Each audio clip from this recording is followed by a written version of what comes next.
बिस्मिल्लाहिर्रहमानिर्रहीम। अस्सलाम वालेकुम। होपलेस मेडिकोज़ में आप सबको खुशामदीद। उम्मीद करता हूँ आप सब खैरियत से होंगे। आज का हमारा लेक्चर जो है वो हमारा पहला लेक्चर होगा CVS फार्माकोलॉजी में। हम न्यू टॉपिक स्टार्ट कर रहे हैं। इससे पहले हमने ANS फार्माकोलॉजी और जनरल फार्माकोलॉजी कर लिए हुए हैं, और अगर आपने वो लेक्चर्स देखने हैं तो आप यहाँ जाके देख सकते हैं। एंड लेक्चर स्टार्ट करने से पहले चैनल को सब्सक्राइब करना और वीडियो को लाइक करना ना भूलिएगा। अच्छा, CVS फार्माकोलॉजी में हमने बात किन किन चीज़ों की करनी है। हमने करनी है हाइपरटेंशन की बात, जो कि बेसिकली होता है increase blood pressure, right. Angina की बात, हार्ट पेन, हार्ट फेलियर की बात करेंगे, और एरिथमियास की बात करेंगे। अच्छा, अब इन चारों में ना सबसे मुश्किल जो चीज़ है, जो सबसे डिफ़िकल्ट पार्ट है, वो मुझे तो एटलीस्ट एरिथमियास लगते हैं। ठीक है, मुझे एरिथमियास सबसे मुश्किल लगते हैं। एरिथमिया के जो ड्रग्स हैं वो ज़्यादा हैं, डिफरेंट नाम्स हैं, डिफरेंट नाम हैं, डिफरेंट तरह से काम करते हैं। तो हम एक काम करेंगे, हम एरिथमियास से स्टार्ट करेंगे, और सबसे पहले हम एरिथमियास को ख़त्म करेंगे, और उसके बाद ना तरतीब से आसान से आसान चीज़ की तरफ चलते जाएंगे। खैर, एरिथमियास से स्टार्ट करते हैं। एरिथमिया ना दो तरह के हम डिवाइड करते हैं on the basis of their location in the heart. एक होते हैं वेंट्रिकुलर और एक होते हैं सुप्रावेंट्रिकुलर, जिन्हें हम कहते हैं SVT, सुप्रावेंट्रिकुलर टेकिकार्डियाज या वेंट्रिकुलर टेकिकार्डियाज। ठीक है, एरिथमियाज मोस्टली तभी होते हैं जब आपका हार्ट ज़्यादा, देखो ना, गिरने के चांस ज़्यादा या लड़खड़ाने के चांस ज़्यादा कब होते हैं, जब आप भाग रहे होते हो। ठीक है, तो हार्ट बीट, तब एरिथमिया ये है कि हार्ट का जो बीट होने का पैटर्न है वो ख़राब हो गया, तो वो लड़खड़ाएगा कब, दिल जब तेज़ी से भाग रहा होगा। ठीक है, तो अब वो दो वजह से हो सकता है, या तो ये कि वेंट्रिकल्स के अंदर जो मसल्स हैं, जो वेंट्रिकल्स होते हैं ना आपके हार्ट का मेजर बल्क होते हैं, अगर वो सही तरह से नहीं कंट्रैक्ट कर रहे हैं। ठीक है, दूसरा ये है कि यार ये आपके जो SAAV नोड हैं उनके अंदर कोई मसला है, जिसको हम कहते हैं सुप्रावेंट्रिकुलर टेकिकार्डियस। अगर हार्ट की एक रफ सी शेप ऐसे ड्रॉ कर लें, ठीक है, एक रफ सी शेप है, sorry for this bad drawing. Point being कि यार यहाँ पे आपका SA नोड होता है, इधर करके AV नोड पड़ा है, और बाकी से आपके सारे वेंट्रिकल्स हैं। तो वेंट्रिकल्स की वजह से है तो वेंट्रिकुलर, और दूसरी वजह से तो सुप्रावेंट्रिकुलर। सबसे पहले ना हम कार्डियक एक्शन पोटेंशियल्स की बात करेंगे। आज हम फास्ट रिस्पॉन्स फाइबर्स की बात करेंगे, कल हम ना स्लो रिस्पॉन्स फाइबर्स की बात करेंगे। अच्छा, फास्ट रिस्पॉन्स फाइबर्स जो है ना, पहली बात तो ये कि पाए कहाँ जाते हैं ज़्यादा। फास्ट रिस्पॉन्स फाइबर पाया जाता है कार्डियक मसल के अंदर और हिस्परकंजी सिस्टम के अंदर। ठीक है, अब कार्डियक मसल, वही बात कि मोस्टली आपके जो हार्ट के क्या उसे कहते हैं, वॉल्स हैं, हार्ट वॉल्स हैं सारी, वो मोस्टली आपकी हार्ट का जो वॉल्स हैं वो कार्डियक मसल हैं। ठीक है, और उसमें से भी मेजॉरिटी जो बल्क है आपका इसका कार्डियक मसल्स का, वो वेंट्रिकल्स के अंदर पाया जाता है। ठीक है, तो फास्ट रिस्पॉन्स फाइबर्स मोस्टली आपके वेंट्रिकल्स के अंदर पाए जाते हैं। अब हम स्टार्ट करेंगे फास्ट रिस्पॉन्स फाइबर्स में होता क्या। सबसे पहले तो यार एक रेस्टिंग में ब्रेन पोटेंशियल चल रहा है। ठीक है, और आपका आता है ऊपर से स्टिमुलेशन आती है। अब वो जो है ना डीपोलराइज होना शुरू होते हैं, तेज़ी से डीपोलराइज होते हैं। डीपोलराइजेशन को हम कहते हैं फेज़ 0। उसके बाद आता है फेज़ 1 जो कि ओवरशूट का है। उसके बाद जो है ना फेज़ 2 आता है जो कि प्लेटो है, और फिर फेज़ 3 है रीपोलराइजेशन का। ठीक है, अब फेज़ 0 क्यों हो रहा है? फेज़ 0 होता है जब सोडियम चैनल्स ओपन होते हैं, जब आपका एक्शन पोटेंशियल राइज होना शुरू होता है ना, सोडियम चैनल ओपन होते हैं, तेज़ी से ओपन होते हैं, और तेज़ी से सोडियम सेल के अंदर घुसता है। ठीक है, एक चीज़ जो आपको याद रखने की ज़रूरत है, वो अगर ये सेल का इंटीरियर साइड है और ये एक्सटीरियर है, तो सोडियम सेल के अंदर थोड़ा सा पड़ा होता है, सेल के बाहर ज़्यादा होता है। क्लोराइड सेल के बाहर ज़्यादा होता है, अंदर कम होता है। पोटाशियम सेल के अंदर ज़्यादा होता है, सेल के बाहर कम होता है। ठीक है, एंड कैल्शियम सेल के बाहर ज़्यादा होता है, सेल के अंदर ना कम होता है। ये चीज़ें जो है ना मोटी मोटी पता होनी ज़रूरी है। अच्छा, अब सोडियम बाहर भागेगा तो सेल का जो पोटेंशियल है वो पॉजिटिव की तरफ जाएगा। उसके बाद ना जो फेज़ 1 है ना, जो ओवरशूट है, उस पर जाके सोडियम चैनल क्लोज हो जाते हैं। ठीक है, उसके बाद हमारा स्टार्ट होता है फेज़ 2। अब एक तरफ तो सोडियम चैनल ओपन हो जाता है, दूसरी तरफ सोडियम चैनल फ़ौरन ओपन हो जाता है, कैल्शियम चैनल थोड़ा सा टाइम लेता है ओपन होने में। तो जब तक यहाँ पे पहुँचता है ना आपका जो पोटेंशियल है, तो कैल्शियम चैनल ओपन हो चुके होते हैं। अब कैल्शियम चैनल्स जो है ना वो ओपन हो गए हैं, उनकी वजह से कैल्शियम का ना स्लो करंट इनवर्ड्स आ रहा है, और साथ ही साथ ना जब पॉजिटिव पोटेंशियल हो जाता है ना, तो पोटाशियम चैनल्स ओपन होना शुरू हो जाते हैं।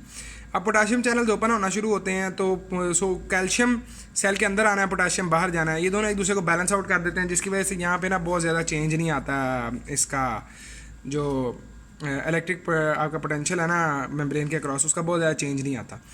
लेकिन फिर जो पोटाशियम चैनल की ओपनिंग है ना, अब कैल्शियम चैनल इतने टाइम में ना, यहाँ से लेके यहाँ तक इतने टाइम में जल्द बंद हो जाते हैं, और पोटाशियम चैनल्स कैल्शियम चैनल बंद हो जाते हैं, और पोटाशियम चैनल्स ना जल्दी से ओपन होना शुरू हो जाते हैं, तेज़ी से ओपन होते हैं, जिसकी वजह से पोटाशियम सेल से बाहर जाता है और उसको रीपोलराइजेशन हम कहते हैं। फिर दोबारा ये साइकिल रिपीट होता है, ठीक है। अब हम देखेंगे तरतीब से कि फेज़ 0 में वही बात, सोडियम चैनल ओपन होंगे, सोडियम एंटर होगा, डीपोलराइजेशन होगी। अब ये जो डीपोलराइजेशन का रेट है ना, कि यार ये उतना तेज़ होगा जितने ज़्यादा सोडियम चैनल्स ओपन होंगे।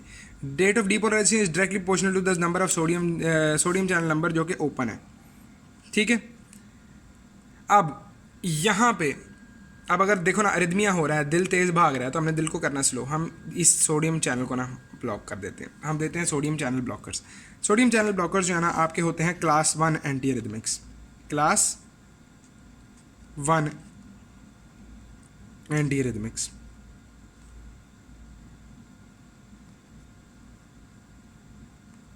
अब ये जो क्लास 1 एंटी रिदमिक्स है ना, ये सोडियम चैनल को ब्लॉक कर देंगे। सोडियम चैनल्स ब्लॉक होंगे तो सोडियम की कंडक्टेंस रिड्यूस हो जाएगी। कंडक्टेंस रिड्यूस होगी ना, तो जो सोडियम ये डीपोलराइजेशन की स्पीड है ये कम हो जाएगी। तो ये जो ग्राफ है ना, ये instead of being like this, ये आपको ऐसे करके मिलेगा, ठीक है। तो अब नोट करो कि हमने हार्ट को स्लो कर दिया।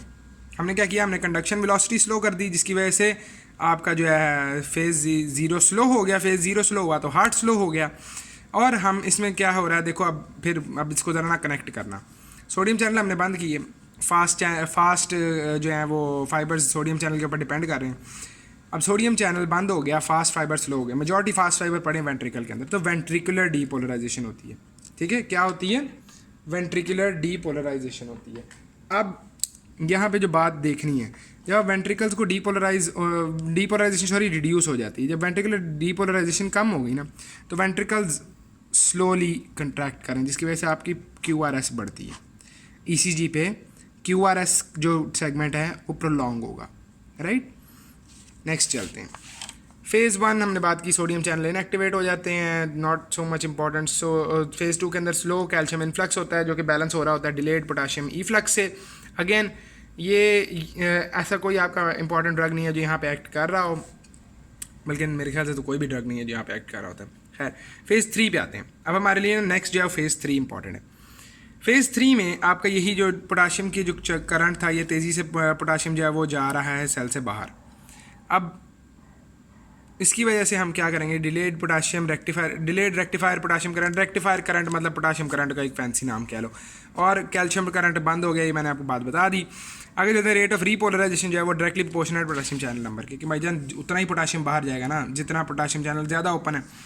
तो हम क्या करेंगे, वही दिल को हमने स्लो करना है, दिल तेज़ी से भाग रहा है, हमने क्या करना है, हमने पोटाशियम चैनल का ब्लॉकर दे देना। अब जो पोटाशियम चैनल ब्लॉकर है ना, ये होते हैं क्लास 3 एंटी रिदमिक्स। अगर आप में से किसी ने ANS वाला पार्ट किया ना, तो आपको एक मज़े की बात बताऊँ, क्लास 2 एंटी रिदमिक्स ना आपने कर लिए हुए हैं, ठीक है। वो जब हम करेंगे ना तो आपको पता लग जाएगा। खैर, पोटाशियम चैनल ब्लॉकर्स जो है ना वो हम दे देते हैं। पोटाशियम चैनल ब्लॉकर क्या करेगा, पोटाशियम की कंडक्टेंस को बढ़ा देगा। और ये जो स्लोप है ना, पहले तो ये हो रहा था ना जब हमने सोडियम को रोका था, अब क्या होगा, अब आपको ये ऐसे ही मिलेगा सोडियम वाला करंट, और ये जो पोटाशियम वाला करंट है ना ये ऐसे हो जाएगा, ठीक है। तो क्या हुआ, देखो सोडियम पोटाशियम की कंडक्टेंस कम हुई, डिप्रेस स्लोप हो गई फेज़ 3 की। फेज़ 3 आपका स्लो हो गया, जिसकी वजह से वेंट्रिकुलर रीपोलराइजेशन। अब यहाँ पे देखो जो है ना फेज़ 0, सोडियम चैनल ब्लॉकर देने से ना कंट्रैक्शन कम हो रही है, ठीक है, स्लोली कंट्रैक्शन हो रही है। पोटाशियम चैनल ब्लॉकर देने से कंट्रैक्शन हो तो तेज़ी से रही है, लेकिन अगली कंट्रैक्शन और पिछली कंट्रैक्शन के दरमियान जो टाइम है ना वो बढ़ रहा है, और उस टाइम के बढ़ने की वजह से ECG पे QT इंटरवल बढ़ता है, ठीक है। ECG पे QT इंटरवल बढ़ता है, सही हो गया। अब अगर आप नोट करो कि यार ये दोनों जो हैं ड्रग्स, और हाँ पोटाशियम चैनल जो है ना इनका स्लो पे भी इफेक्ट होता है, ये हम कल पढ़ेंगे। अब अगर सोडियम चैनल ब्लॉकर और पोटाशियम चैनल ब्लॉकर जो हैं वो फास्ट पे इफेक्ट कर रहे हैं, सोडियम ब्लॉकर और पोटाशियम का जो ब्लॉकर है वो फास्ट फाइबर्स पे इफ़ेक्ट कर रहे हैं, और फास्ट फाइबर्स अभी हमने बात की कि वेंट्रिकल्स में ज़्यादा पाए जाते हैं। तो भाई अब सीधा सा सवाल है, इजी सी बात बन जाती है यहाँ पे आके, कि क्लास 1 एंटी रिदमिक और क्लास 3 एंटी रिदमिक्स वेंट्रिकुलर टैकीकार्डियाज के लिए काम आएंगे, ठीक है। आज का ये था हमारा लेक्चर। कल हम जो है स्लो रिस्पॉन्स फाइबर्स के मतलब बात करेंगे and then will move on to the actual discussion of the antiarrhythmics. कोई भी क्वेश्चन है नीचे बताइए, आपकी क्वेरीज का आंसर किया जाएगा। Thank you very much for listening. अस्सलाम वालेकुम।